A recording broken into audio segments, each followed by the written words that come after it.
أعوذ بالله من الشيطان الرجيم. بسم الله الرحمن الرحيم. الحمد لله الذي أنزل على عبده الكتاب ولم يجعل له عوجا قيما لينذر بأسا شديدا من لدنه ويبشر المؤمنين الذين يعملون الصالحات أن لهم أجرا حسنا ماكثين فيه أبدا وينذر الذين قالوا اتخذ الله ولدا ما لهم به من علم ولا لآبائهم كبرت كلمة تخرج من أفواههم إن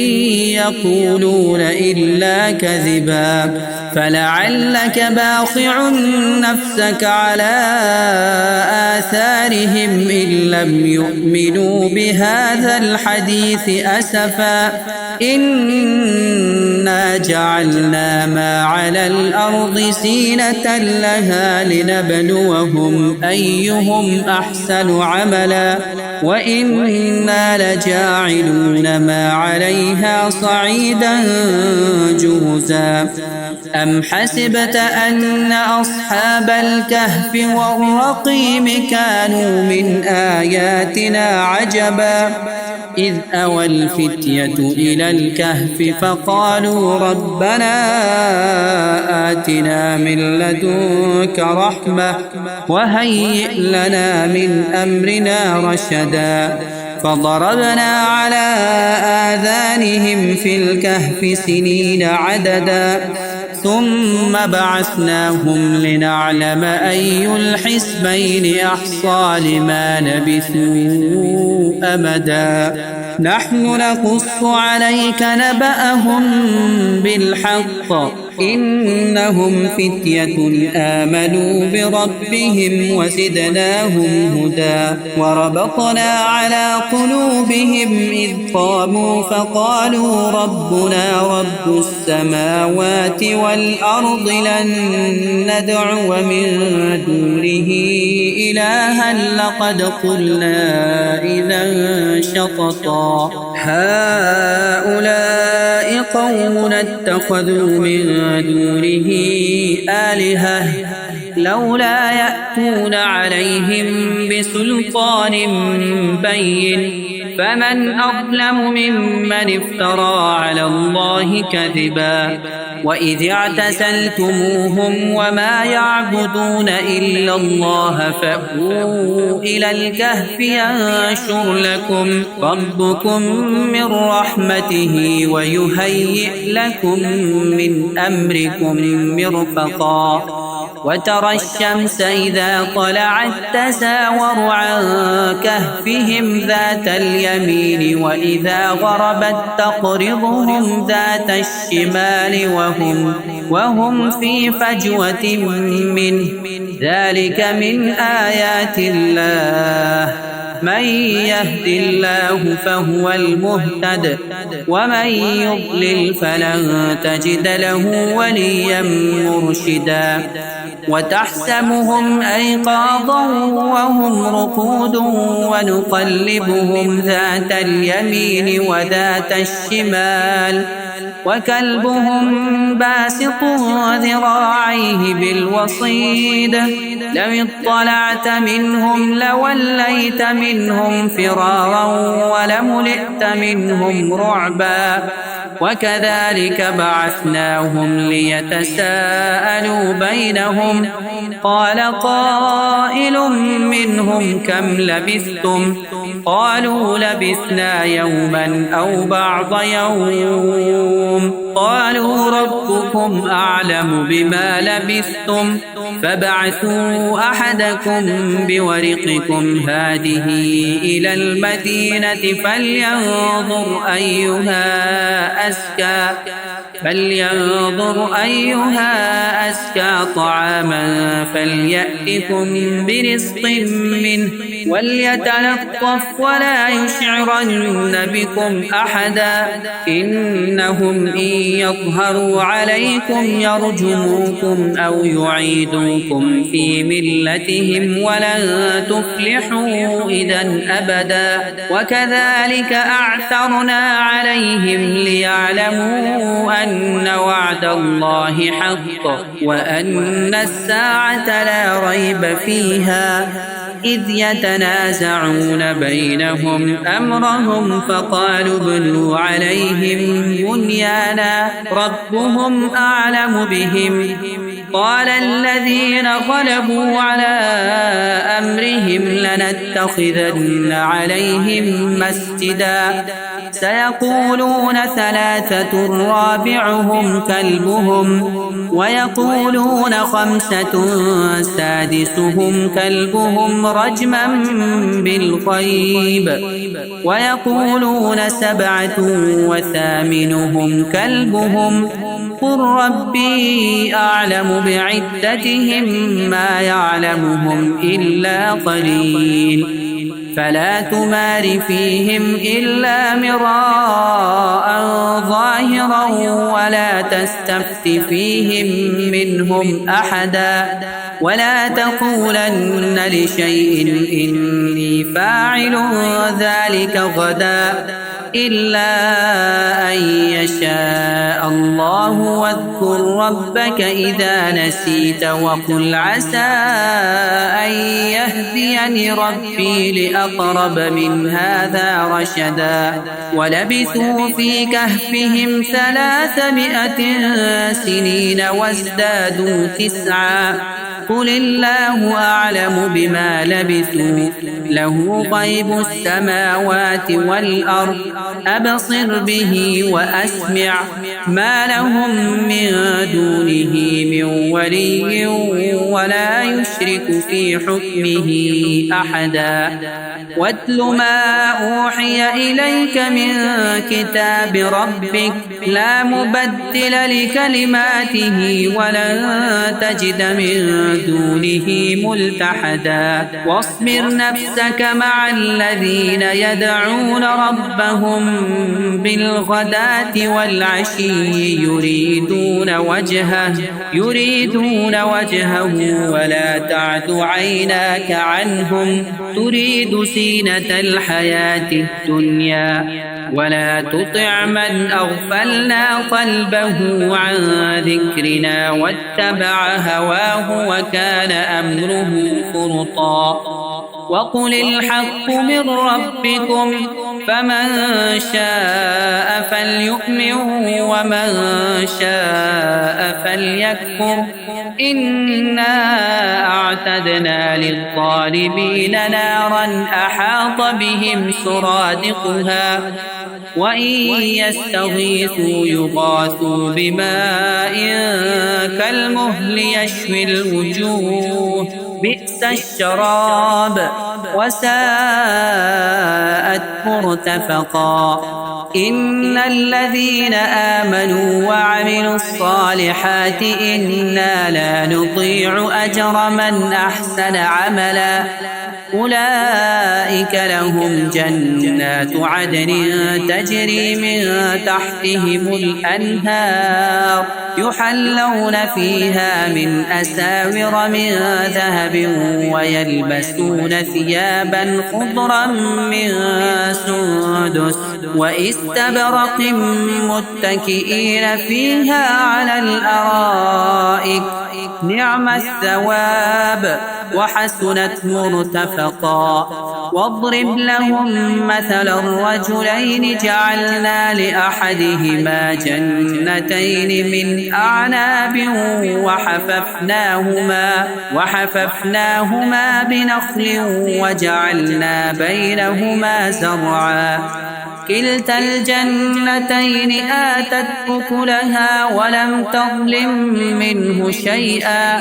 وفجرنا خلالهما نهرا وكان له ثمر فقال لصاحبه وهو يحاوره أنا أكثر منك مالا وأعز نفرا. ودخل جنته وهو ظالم لنفسه قال ما أظن أن تبيد هذه أبدا وما أظن الساعة قائمة ولئن رددت إلى ربي لأجدن خيرا منها منقلبا. قال له صاحبه وهو يحاوره أكفرت بالذي خلقك من تراب ثم من نطفة ثم سواك رجلا لكن هو الله ربي ولا أشرك بربي أحدا.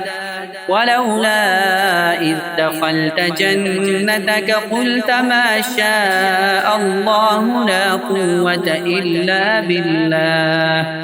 إن ترني أنا أقل منك مالا وولدا فعسى ربي أن يؤتيني خيرا من جنتك ويرسل عليها حسبانا من السماء فتصبح صعيدا سلقا أو يصبح ماؤها غورا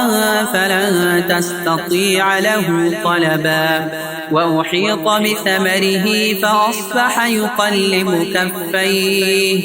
على ما أنفق فيها وهي خاوية على عروشها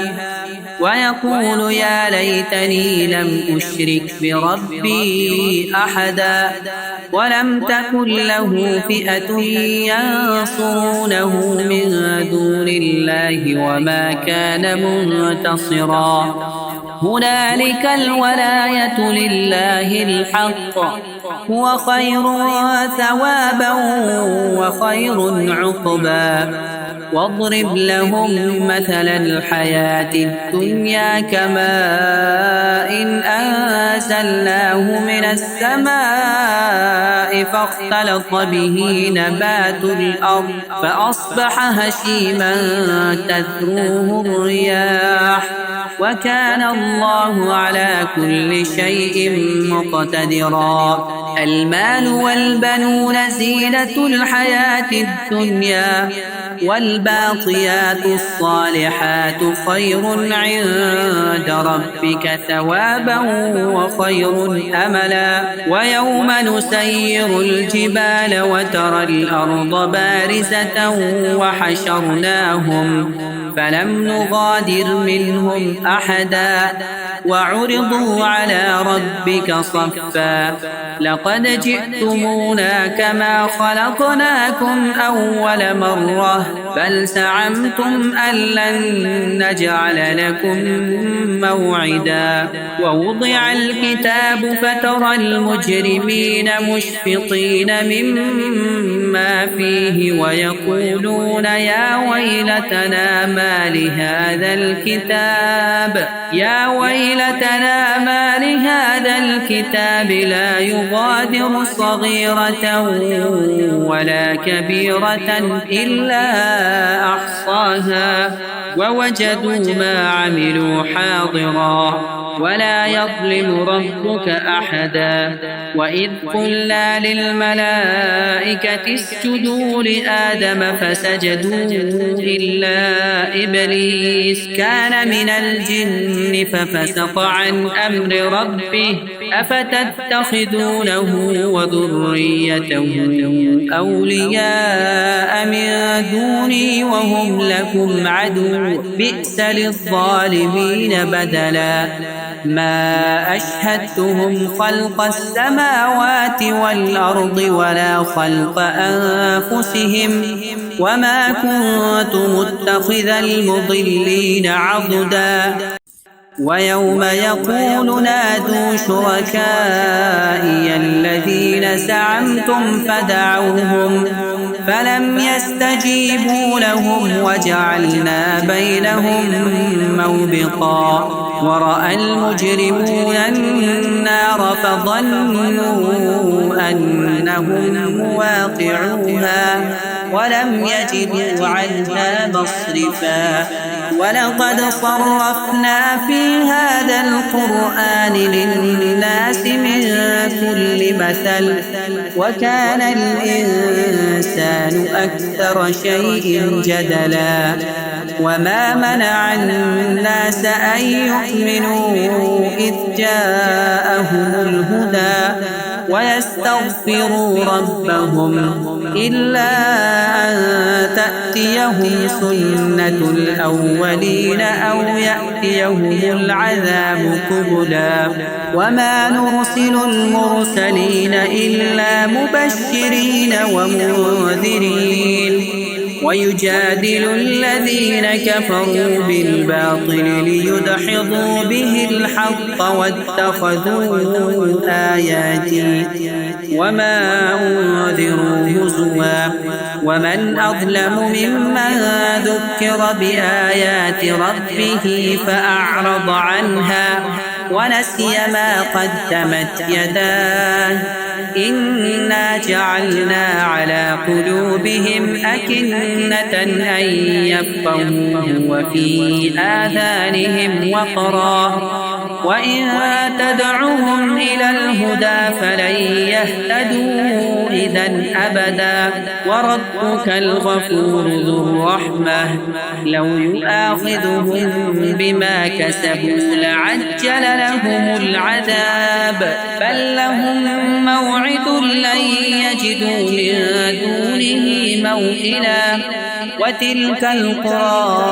أهلكناهم لما ظلموا وجعلنا لمهلكهم موعدا وإذ قال موسى لفتاه لا أبرح حتى أبلغ مجمع البحرين أو أمضي حقبا فلما بلغ مجمع بينهما نسيا حوتهما فاتخذ سبيله في البحر سربا فلما جاوزا قال لفتاه آتنا غداءنا لقد لقينا من سفرنا هذا نصبا قال أرأيت إذ أوينا إلى الصخرة فإني نسيت الحوت وما أنسانيه إلا الشيطان أن أذكره واتخذ سبيله في البحر عجبا قال ذلك ما كنا نبغي فارتدا على آثارهما قصصا فوجدا عبدا من عبادنا آتيناه رحمة من عندنا وعلمناه من لدنا علما قال له موسى هل أتبعك على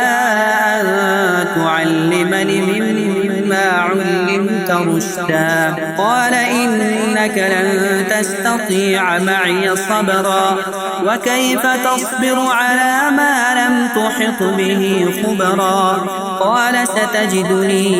إن شاء الله صابرا ولا أعصي لك أمرا قال فإن اتبعتني فلا تسألني عن شيء حتى أحدث لك منه ذكرا فانطلقا حتى إذا ركبا في السفينة خرقها قال أخرقتها لتغرق أهلها لقد جئت شيئا إمرا قال ألم أقل إنك لن تستطيع معي صبرا قال لا تؤاخذني بما نسيت ولا ترهقني من أمري عسرا فانطلقا حتى إذا لقيا غلاما فقتله قال أقتلت نفسا زكية بغير نفس لقد جئت شيئا نكرا قال ألم أقل لك إنك لن تستطيع معي صبرا قال إن سألتك عن شيء بعدها فلا تصاحبني قد بلغت من لدني عذرا. فانطلقا حتى إذا أتيا أهل قرية استطعما أهلها فأبوا أن يضيفوهما فوجدا فيها جدارا يريد أن ينقض فأقامه. قال لو شئت لاتخذت عليه أجرا. قال هذا فراق بيني وبينك سأنبئك بتأويل ما لم تستطع عليه صبرا. أما السفينة فكانت لمساكين يعملون في البحر فأردت أن أعيبها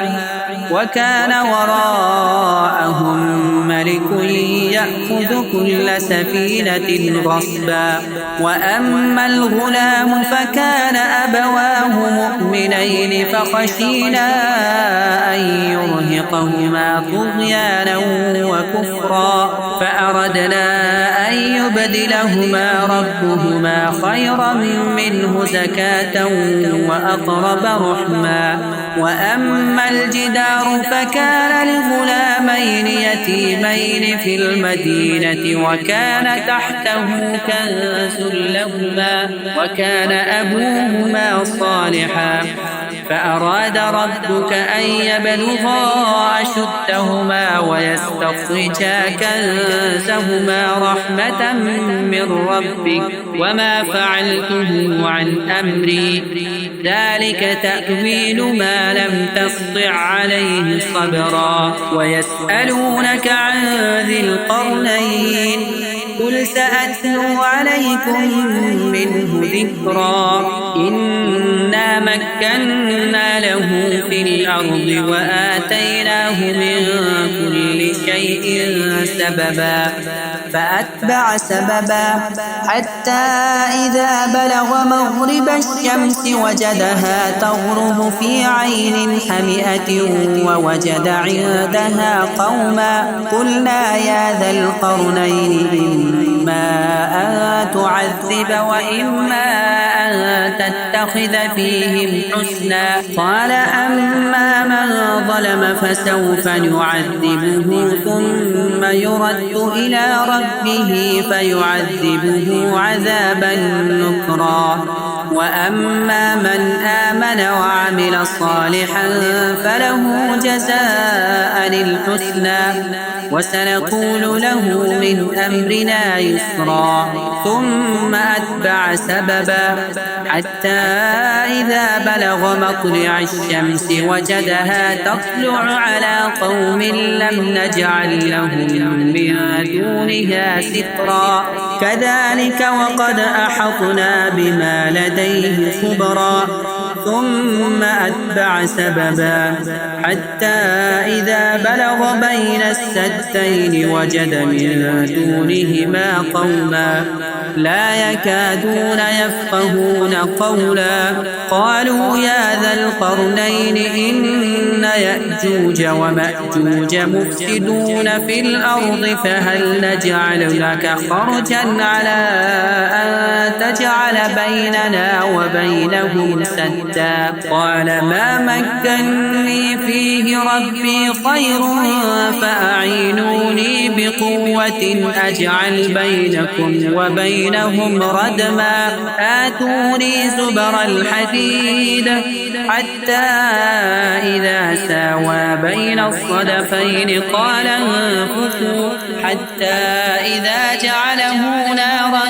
قال آتوني أفرق عليه قطرا. فما استطاعوا أن يظهروه وما استطاعوا له نقبا. قال هذا رحمة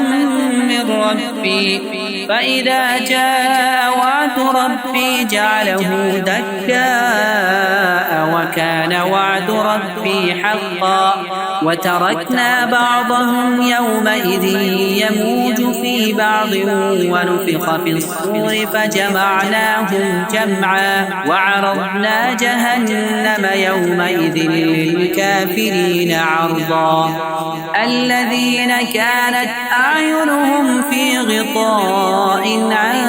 ذكري وكانوا لا يستطيعون سمعا أفحسب الذين كفروا أن يتخذوا عبادي من دوني أولياء إنا أعتدنا جهنم للكافرين نزلا قل هل ننبئكم بالأخسرين أعمالا الذين ضل سعيهم في الحياة الدنيا وهم يحسبون أنهم يحسنون صنعا أولئك الذين كفروا بآيات ربهم ولقائه فحبطت أعمالهم فلا نقيم لهم يوم القيامة وزنا ذلك جزاؤهم جهنم بما كفروا واتخذوا آياتي ورسلي هزوا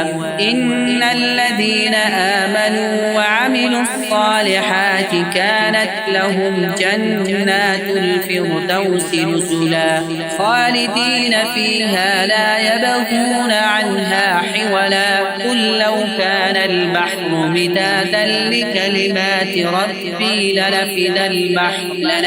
البحر قبل أن تنفد كلمات ربي ولو جئنا بمثله مددا قل إنما